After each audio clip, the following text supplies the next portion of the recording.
Hai semua, selamat datang kembali di cerita Metri Halo di Norwegia Utara.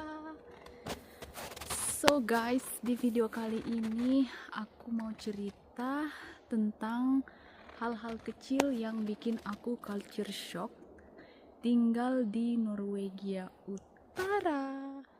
So to the point aja nih guys. Hal pertama yang bikin aku culture shock pertama kali tinggal di Norwegia Utara yaitu di sini tuh semuanya terasa lebih pelan, lebih sunyi dan juga lebih tenang guys. Di sini beda ya sama di kota-kota besar di Norwegia Utara. Di sini tuh berasa banget sunyinya, tenangnya ada, tapi indahnya alam di sekitar itu benar-benar estetik banget. Tapi guys, tinggal di Norwegia Utara ini aku belajar bahwa kesunyian itu bukan berarti kesepian.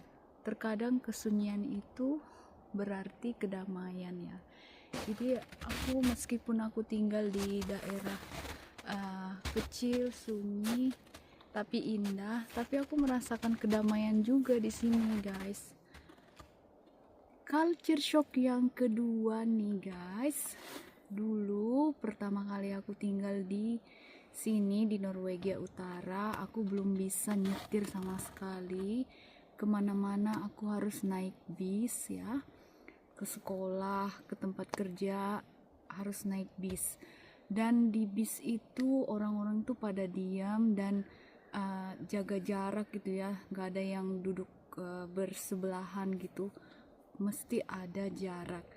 Dan itu artinya orang Norwegia itu menghargai ruang, bukan karena dingin tapi karena emang di sini tuh boundaries itu sangat penting ya. Jadi mereka menghargai ruang kosong gitu ya, menghargai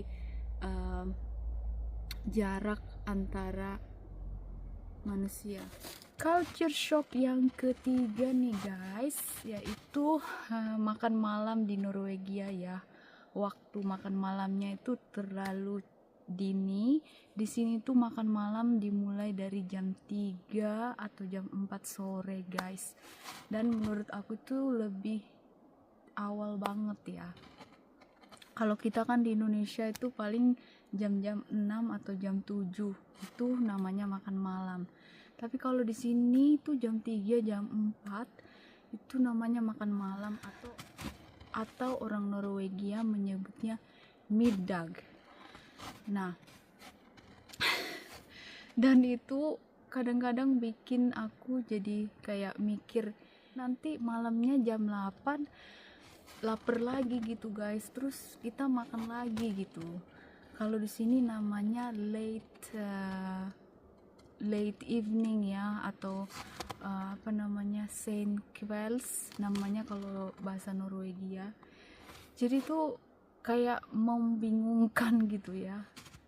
Culture shock yang keempat nih guys, toko-toko di Norwegia Utara itu tutupnya juga lebih awal dan hidup itu terasa seperti tidak terburu-buru ya. Di sini tuh toko-toko biasa kayak toko sepatu, toko-toko di mall gitu ya jam 7, kecuali toko swalayan itu tutupnya jam 11 malam. Kalau toko-toko biasa itu mesti tutupnya jam 7 malam lah ya.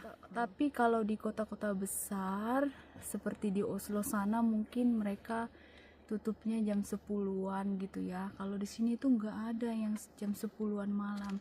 Paling kalau apa ya, special occasion, kalau mau Natal ada satu hari yang ditentuin itu toko-toko tutupnya jam 10, itu karena mau Natal. Tapi kalau kehidupan sehari-hari biasanya toko-toko itu tutupnya jam 7 malam guys.